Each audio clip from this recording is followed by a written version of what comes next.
Assalamualaikum warahmatullahi wabarakatuh. Terima kasih atas undangannya dari teman-teman Himpunan Pascasarjana Indonesia, dan juga terima kasih atas undangannya.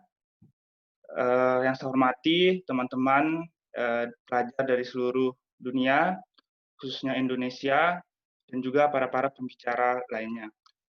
Sekilas tadi sudah sempat dijelaskan oleh Bapak Fajrul Rahman tentang visi misi Indonesia yang dibawa oleh Bapak Presiden Joko Widodo, di mana sempat disinggung tentang kolaborasi dan kerjasama, di mana hal itu juga sejalan dengan materi yang akan saya bawakan pada hari ini.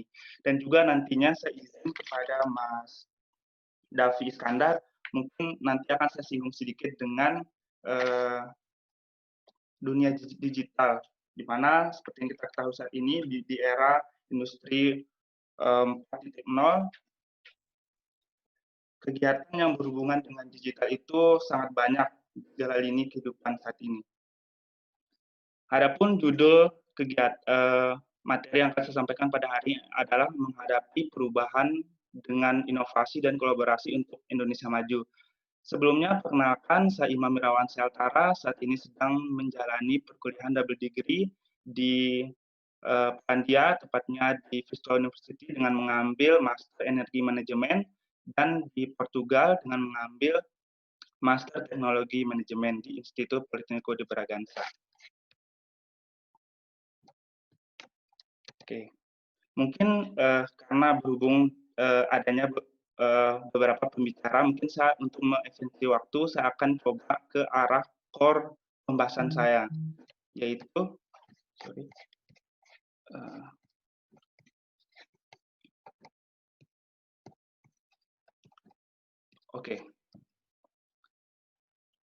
di mana pada umumnya ada 3 pilar yang mengacu adanya perubahan, di mana yang pertama itu adalah innovation driven economy, yang kedua itu adalah boosting innovation, yang ketiga itu adalah agent of economic development.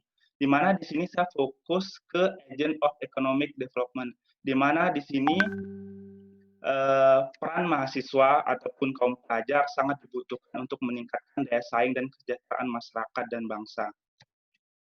Sekilas tentang perubahan revolusi industri, di mana seperti yang teman-teman ketahui, sekarang itu kita itu akan bersiap untuk menghadapi revolusi 4.0 bahkan 5.0, di mana pemetaannya itu bisa dilihat dari 1800 ke 1900 dan tahun 2000 dan sekarang. Nah, tapi terkait dengan perubahan industri ini, kita bisa melihat di mana masing-masing antara satu revolusi dengan revolusi lain, di bawah revolusi 4 kita bisa melihat bahwa jaraknya itu sangat jauh. Sedangkan untuk revolusi 4.0 sekarang ini yang kita rasakan itu berdekatan. Hal ini menunjukkan bahwa akselerasi perubahan itu sangat cepat, di mana untuk orang-orang yang kurang siap dengan perubahan itu cenderung akan tertinggal dengan inovasi dan kolaborasi yang terjadi saat ini.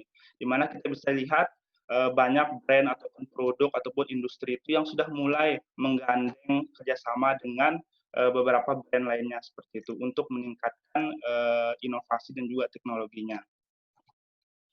Sekilas tentang dunia digital yang seperti yang kita ketahui, di Indonesia umumnya itu sudah banyak ya beberapa perusahaan ataupun startup yang bergerak di dunia digital. Kenapa digital? Karena seperti yang dijelaskan oleh Mas Davi Iskandar, bahwa memang di sini itu dibutuhkan hal yang serba efisien dan memudahkan untuk semua konsumer, di mana di Indonesia sendiri itu salah satu tempat orang yang banyak menggunakan smartphone seperti itu sebagai pasar penjualan smartphone terbesar.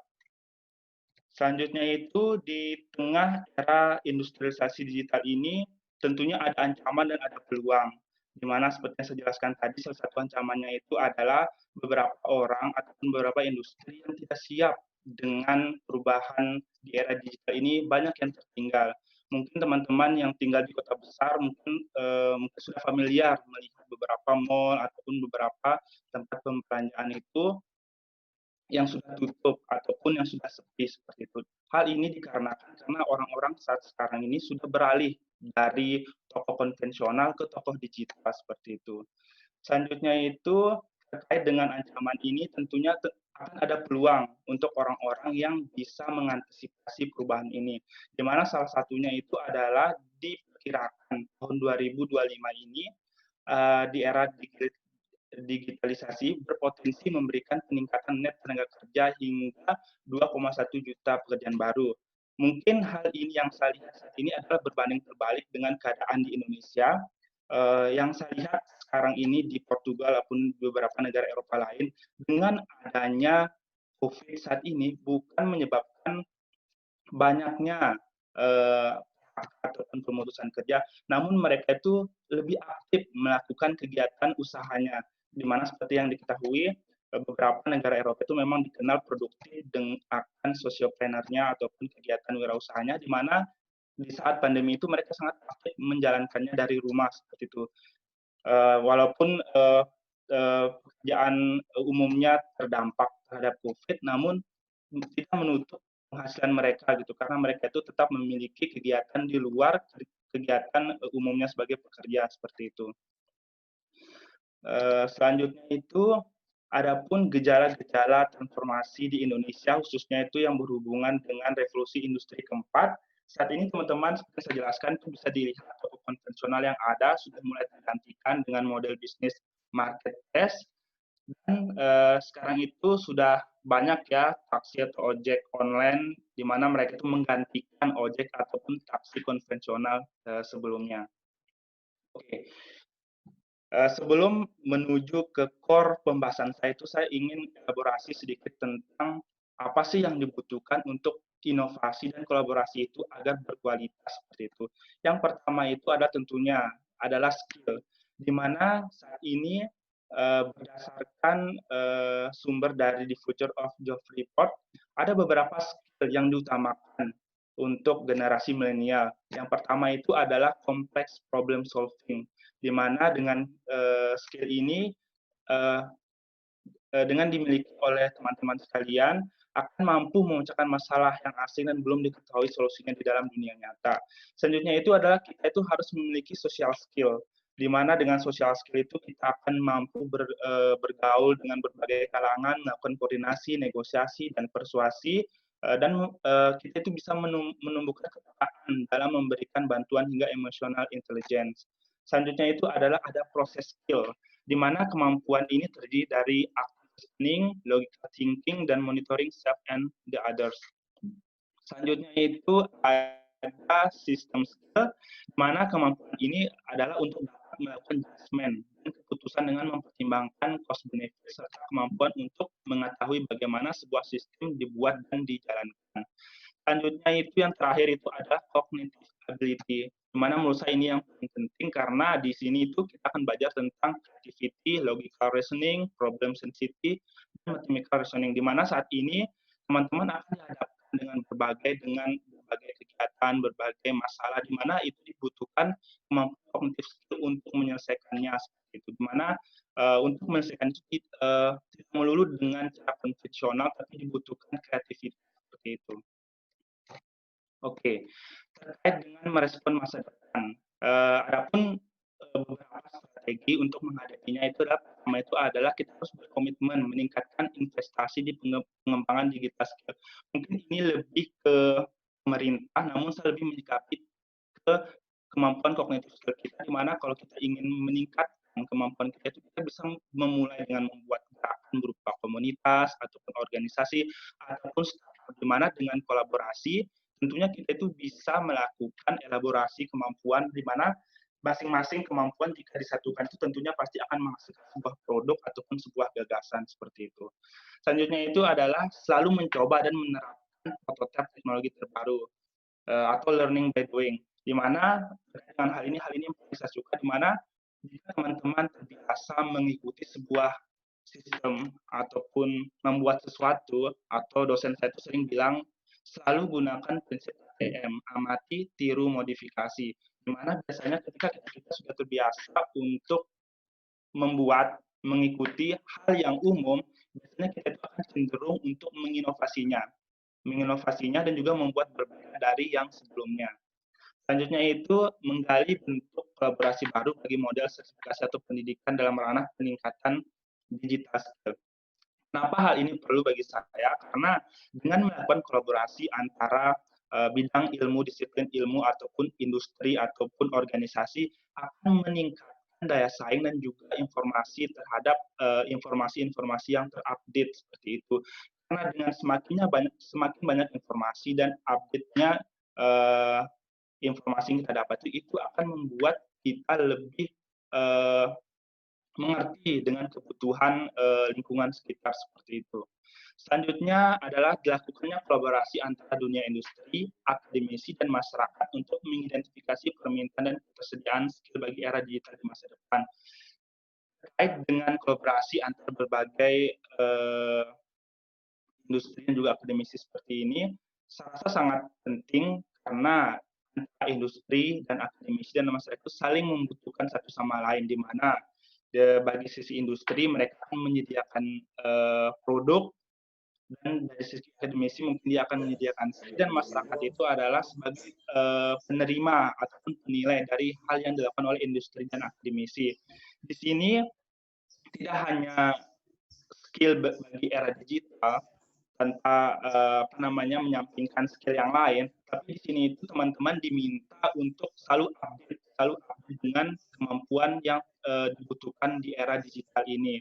Tidak hanya melulu tentang programmer, tentang desain ataupun tentang informatika, namun beberapa kemampuan ataupun ilmu yang kita pelajari sekarang itu sebisa mungkin diintegrasikan dengan zaman sekarang agar tidak ketinggalan zaman seperti itu. Selanjutnya itu tentunya yang terakhir itu mungkin ini lebih ke pemerintah itu menyusun kurikulum pendidikan yang telah memasukkan materi terkait dengan human digital skill. Kemarin kita mengikuti simposium internasional dari PPI.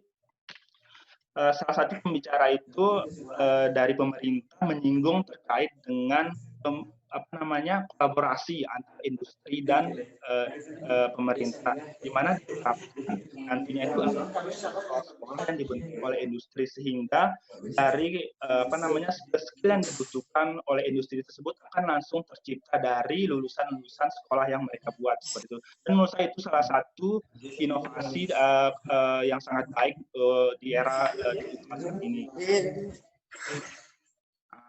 Terkait dengan pembahasan saya berikut tentang sistem kolaborasi, di mana saat ini mungkin teman-teman bisa lihat ada 1, 2, 3, dan 4 poin, di mana dengan teman-teman terpelajar atau sedang menggeluti skill tertentu, saya memasukkannya itu di brand power, di mana di sini itu mencakup teman-teman yang terpelajar, seperti di mana kalian itu sebagai inovator yang bisa memberikan solusi terhadap permasalahan yang ada di Indonesia ataupun di lingkungan kalian seperti itu. Di mana dari brand power ini bisa terbentuk professional collaboration, di mana akan ada bisnis, investment, fundraising, atau grant dan lainnya itu akan bisa menghasilkan financial power atau social planner. Terkait dengan kolaborasi dan inovasi, sedikit tadi disinggung oleh beberapa pembicara sebelumnya, itu dijelaskan bahwa kita itu harus turut andil terhadap perubahan yang terjadi di Indonesia. Tanpa berpangku tangan ataupun keenakan dengan berada di luar, kita itu harus memberikan kontribusi bagi daerah kita masing-masing, baik yang tinggal di pedesaan ataupun di kota seperti itu. Di mana teman-teman bisa langsung dari brand power itu menuju community power, di mana dari desa, kota, society seperti itu. Di mana saat ini teman-teman itu bisa sangat mudah sekali untuk mengakses informasi dan menerapkan implementasinya itu di desa-desa ataupun kota tempat teman-teman berada seperti itu. Di mana harus desa dan kota ataupun tempat-tempat kalian berada seperti itu, karena disitulah keluarga kalian berada, disitulah kerabat ataupun, kolega kalian berada gitu. Kalau bukan kita, apalagi yang mengembangkan daerah-daerah tersebut, seperti itu. Saat ini, sejalan dengan kegiatan pemerintah itu beberapa desa sudah menyediakan BUMDes seperti itu, apa namanya, pendanaan untuk desa, di mana dari pendanaan itu beberapa desa itu, eee, atau wilayah di Indonesia itu membuat sebuah program. Di sinilah kita sebagai generasi muda ataupun generasi pelajar, setidaknya itu memberikan, apa namanya, masukan ataupun kontribusi, di mana, yang saya lihat saat ini adalah beberapa desaan ataupun daerah itu membuat BUMDes ataupun beberapa kegiatan seperti itu. Nah, dengan adanya kita itu bisa memberikan inovasi mungkin berupa BUMDes, tapi, bergerak di kegiatan digital. Dan, apa namanya, sasarannya itu adalah masyarakat sekitar, seperti itu. Kalau sebelum-sebelumnya itu yang kita ketahui kalau BUMDes itu, identik dengan menjual sembako sebagainya. Coba kita mulai inovasikan, kita kolaborasi dengan, brand-brand lokal ataupun brand yang ada di provinsi ataupun kota untuk meningkatkan daya saing dan juga nilai brand dari yang ada di daerah-daerah tersebut. Selanjutnya yaitu tentang, apa namanya, kolaborasi. Tentunya terkait dengan kolaborasi ini tidak bisa semata-mata dilakukan hanya untuk satu individual. Mungkin bisa, tapi akan sangat sulit. Makanya dibutuhkan sebuah kolaborasi antar berbagai ilmu pengetahuan. Saya yakin sekali, apa namanya, dengan menggabungkan beberapa ilmu, disiplin ilmu, dan menciptakan sebuah komunitas ataupun organisasi ataupun perusahaan itu akan memunculkan sebuah ide ataupun sebuah brand ataupun sebuah barang yang di mana itu akan bisa membantu masyarakat ataupun orang lain dalam melakukan aktivitasnya, seperti itu. Maka dari itu saya sangat menekankan buat teman-teman dari berbagai, disiplin ilmu yang ada di Indonesia ataupun di luar negeri itu selalu berintegrasi, selalu berkolaborasi untuk menginovasikan sebuah, apa namanya, menginovasikan, apa namanya, produk ataupun gagasan ataupun ide agar bisa dirasakan oleh khalayak ramai. Oke, terakhir dari saya, eee, apa namanya, saya sering gitu dengar beberapa mahasiswa ataupun, apa namanya, orang-orang, berbicara kepada saya, apa namanya, kami ketika balik ke Indonesia, terkadang kita tuh, apa Baik, namanya, terima kasih Mas Imam. Waktunya oke. kita cukupkan dulu ya, Oke, oke, oke, nanti oke. bisa kita lanjut lagi.